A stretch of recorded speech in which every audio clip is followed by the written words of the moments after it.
తర్వాత నుంచి ఈ చుట్టూ ఉండేటటువంటి మాడ వీధులలో ఎన్ని వీలైతే అన్ని ముగ్గులు దిక్కుకు ఒకటి చొప్పు వేసుకున్న ఈ చుట్టూ వచ్చేంతవరకు ఎన్ని వీలైతే అన్ని రంగవల్లులతోని నీటిగా మంగళహారతులతోని మంగళ వాయిద్యం కోలాటం వేద పండితుల మధ్యన సాయంకాలం అంగరంగ వైభవంగా అందరం కలిసి గరుడ వాహన సేవలో స్వామిని వెంకటేశ్వరుణ్ణి సేవించుకుందాం.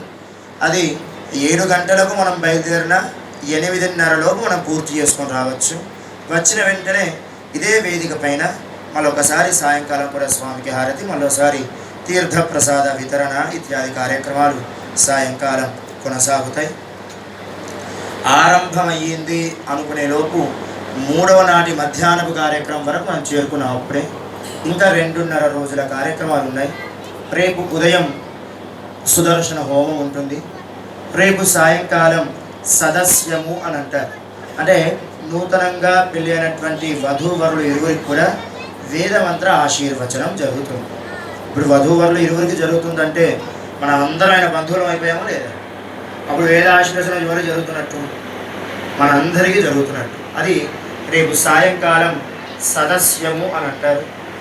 ఆ మరుసటి రోజు మహాపూర్ణాహుతి, స్వామికి అభిషేకం, చక్ర స్నానం అని అంటారు.